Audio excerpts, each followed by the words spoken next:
Hello friends, good morning. আজ সোমবার, সকাল 7টা বাজে এখন। তো ঘুম থেকে উঠে ভাবলাম আজকে আমার দিনটা তোমাদের সাথে শেয়ার করি। তো চলো, ঘুম থেকে উঠে পড়েছি। উঠেই আমি আমার ঘরের জানলাটা খুললাম। তো খুলেই দেখি আজ বৃষ্টি। সকাল থেকে নাকি বৃষ্টি হচ্ছে শুনলাম, এখন একটু কম হচ্ছে, থেমেছে, একটু হালকা পড়ছে।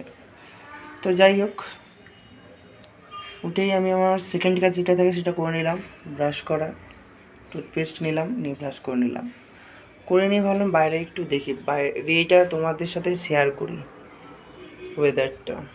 আর এই চারপাশটা দেখো, সবুজে ভরে গেছে। এই সবুজের এখন দেখতে কার কার ভালো লাগে একটু কমেন্ট করে জানাবে। আমার বাড়ির চারপাশটা পুরো চারিদিকে সবুজ, তো ভাবলাম তোমাদের সাথে সেটা শেয়ার করি। তো আর এই ফুল গাছগুলো দেখো, বেশি কিছু ফুল নেই যদিও, 3-4 রকমের ফুল আছে। তাও এই ফুলগুলোই যেন সৌন্দর্য আরও দ্বিগুণ হয়ে গেছে বৃষ্টির জল পড়ে। তো কীরকম লাগছে প্লিজ তোমরা কমেন্টে জানিও এই ফুলগুলো। আর বিশেষ করে এই সাদা ফুলটা, এইটাতে জাস্ট আমার কিছু বলার নেই। আর অসম্ভব সুন্দর লাগছে এই ফুলটা। আরও 2-3 রকম ফুল রয়েছে, দেখো তোমরা। এত ভালো লাগছে, আমি কী বলবো মানে বুঝতে পারছি না। চারিদিকটা পুরো সবুজ ভরে গেছে, সবুজে। আর এই ফুলটা কি জানো? এটা হচ্ছে কলকে ফুল। হ্যাঁ। আর এরপর আমি আমার স্নান সেরে নিলাম।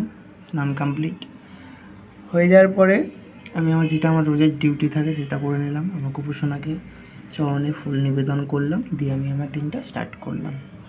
তো চলো, এরপর জানলার ধারে বসে একটু চা খেয়ে নিলাম।